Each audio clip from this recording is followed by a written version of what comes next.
Welcome back to the Deep Dive. Today we're tackling, well, maybe the biggest question of all.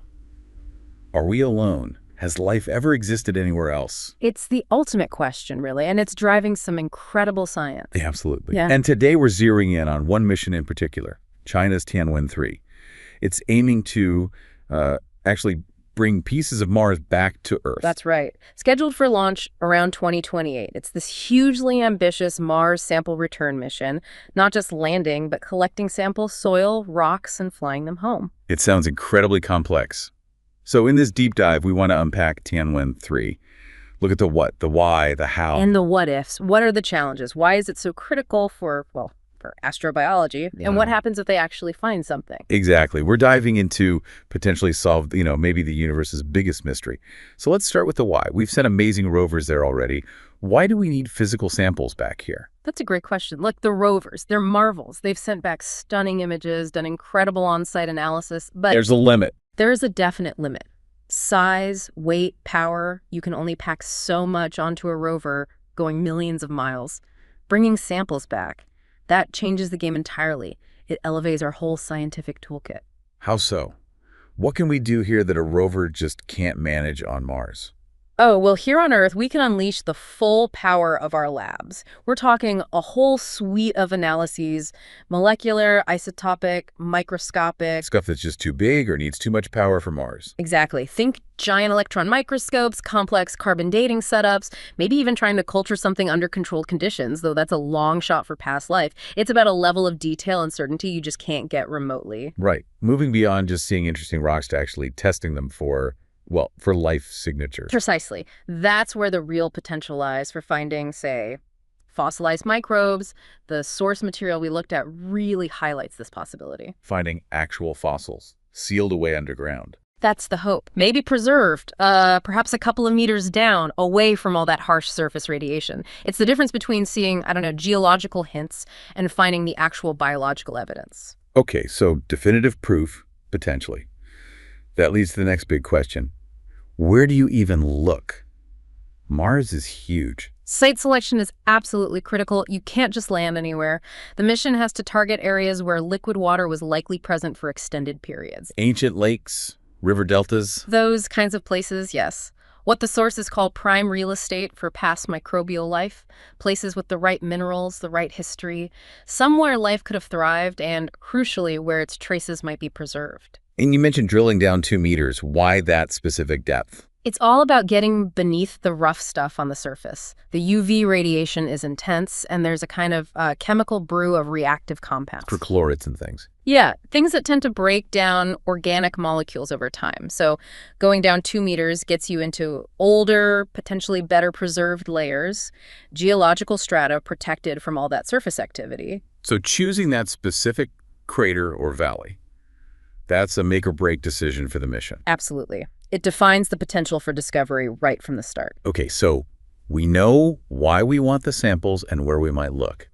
Now, the how. This sounds like an incredibly complex operation. An engineering ballet, as one source put it. That's a good way to describe it. It's an engineering marvel, really. It's not just one launch. It's 2 main stages working in perfect sync. Okay, break that down for us. Stage 1. Stage 1 is the surface part. Landing precisely, then drilling down, collecting those core samples, and securely packing them into tubes, caching them safely. Which is already incredibly difficult on another planet. Hugely difficult. Then comes stage 2. The return trip. Right. An ascent vehicle launches those cached samples off Mars back into orbit. Just launches them up. Wow. Yep. And then an orbiter, which has been waiting patiently, has to find, rendezvous with, and capture that sample container autonomously. That sounds nail-biting. So much has to go right. It really does. Precision timing, flawless robotics. Then that orbiter fires its engines and begins the long journey back to Earth. The risks are immense. One wrong move. And those priceless samples are lost in space forever. That's the fear. It's high stakes, high reward. Assuming it all works and the samples make it back, what then? We can't just, open the box in a regular lab, can we? Planetary protection must be a huge concern. Oh, absolutely critical. You're bringing material from another world. The potential for extraterrestrial contamination, however small the risk might seem, has to be taken incredibly seriously. So what's the plan? China is building a dedicated, state-of-the-art quarantine facility. The sources mention it'll be at the Hefei Institute of Physical Sciences. Think maximum biocontainment. Like something out of a movie, but real. What happens inside? Strict isolation. Experts will carefully monitor the samples for any sign of active biological agents before anything gets distributed to scientists worldwide. And you have to consider, what if something is alive? Yeah. And maybe tougher than we expect. Exactly. You have to plan for every contingency. It shows how seriously they're taking this. And, tackling these massive challenges really builds on their previous successes. Like the Zhurong rover landing in 2021. Precisely.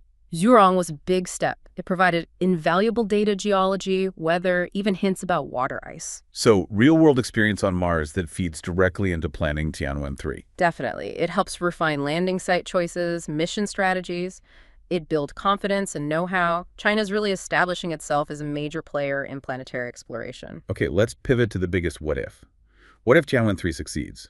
What if they find clear evidence of life, past or even present? What does that mean? Well, it would be revolutionary, truly paradigm shifting for our understanding of life in the cosmos. Oh, so? Think about it. If life arose independently on two adjacent planets, Earth and Mars, that strongly suggests life isn't some unbelievable fluke. It implies it might be common, or at least more likely to happen than we thought. Exactly. It suggests the universe might be, fundamentally fertile, teeming with biological potential, not just barren rock and gas. It shifts our whole perspective from possibly being unique to potentially being one example among many. Which brings us right back to that fundamental question. Are we unique? If Earth isn't the only place life got started, how does that change how we see ourselves, our place in the solar system, even the galaxy? It forces a massive reinterpretation, doesn't it? We'd no longer be this lonely outpost of biology. We'd be part of a potentially much larger cosmic story. It makes you ask, what are the underlying processes of the universe that allow life to emerge so readily, perhaps? It's a profound thought. It really is. So, we end where we began. Tianwen-3 is chasing the answer to, are we alone? The world is definitely watching as China gears up for this incredibly daring mission.